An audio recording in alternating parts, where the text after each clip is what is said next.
So it's time to form my dumplings. I already washed my hands, being sure to wash underneath my nails as well. I'll do that again. So let's start with, like, say that, right? So I just take a piece of my dough, I roll it in my hand, just like cup in my hand like that. Roll it in my hand, and as you can see, that one's kind of tiny. So you can always add on to it. So if you took off a piece that was too small, you can just add a little bit more. You can roll it into a ball, and this one's kind of small also. So now you know, I already know the size that I want them to be, but I'm just letting you know that you can always add to the dough.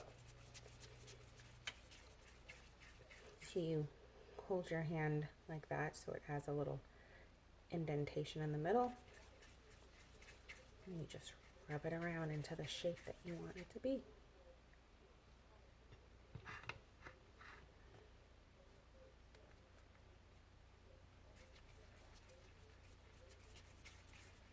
And you keep making a circle.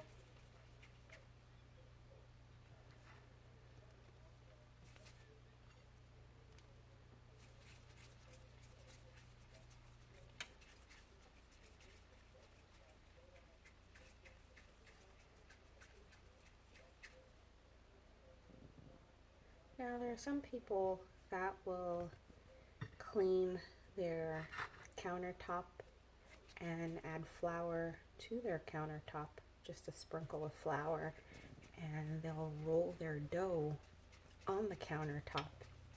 I am not people. So I'm not a big fan of that. Never have been, won't be. I have, however, used a cutting board as a surface because I know that's washed more frequently.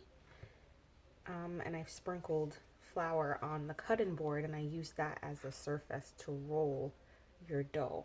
So you can also do it like that on the surface of your cutting board if you'd like. Or if you are people and you'd like to use your counter as the space to roll your dough, feel free. I just can't get with it, so I don't. Doesn't mean it's wrong. It just means it's just not for me. So I'm going to pause the video, and I'm going to finish making the balls for my dumplings.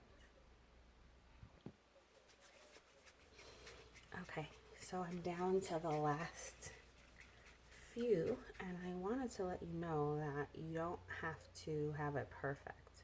Like, you can see the lines in mine. Back in the day when I used to make these, I used to roll the dough until I got the perfect form, and that's just the perfectionist in me. That's I had a hard time with that. Now I don't care.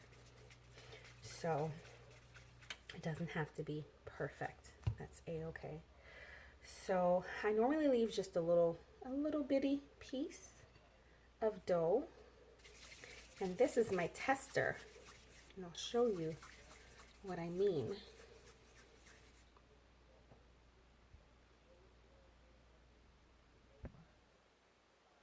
Okay, so my little tester, that little bitty piece that I have here, all I do with this, I use it to test my oil.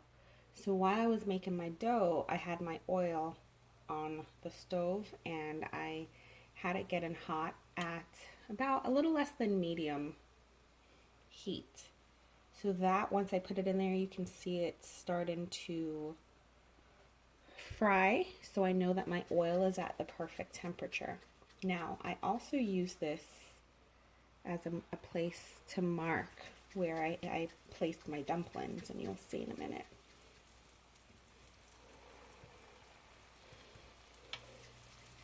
Once I take them off the plate, they start to lose their shape just a little bit.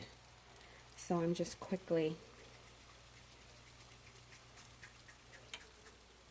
trying to form them back into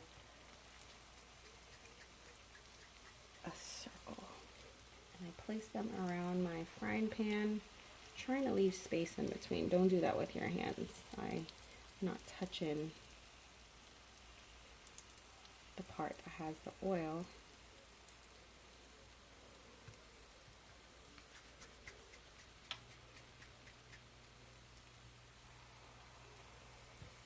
So again, this is my first time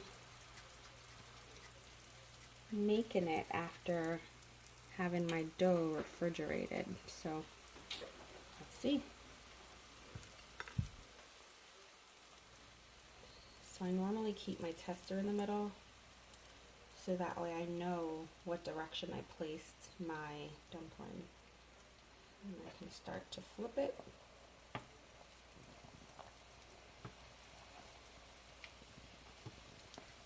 And you can use a fork if you'd like. I just like using this because it allows the oil to go back into the pan and it covers more surface. So I like using the spoon.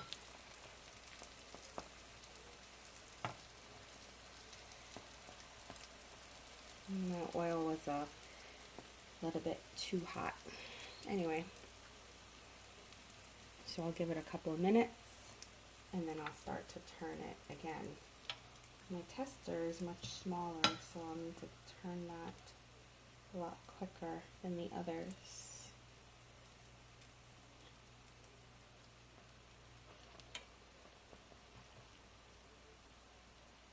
And I use a smaller frying pan because I can use a lot less oil.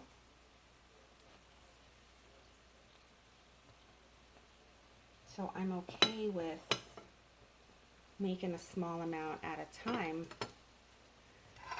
And I'll move this around. I still have that amount left to fry. But I'm okay with this because I don't use a lot of oil this way. So this is probably a cup of oil. And I have the oil saved. Most of the oil is saved from the last time I fried dumplings a couple of days ago. And you can store, after it cools down, you can store your oil in an airtight container in the refrigerator. I know I've spoken to people who mentioned to me that they do not keep it refrigerated. That's just them. My mom, I've always seen my mom, whenever she's reusing oil just for frying dumplings or for anything else that she's using it for, is always refrigerated. My family always refrigerates the oil, so I follow suit. And I will reuse the oil just a couple of times before I dispose of it and use fresh oil. And there you have it. You just keep turning until every area is cooked. So as you can see, like those parts that are white, I will turn it again the next time I flip these, so that way all parts can be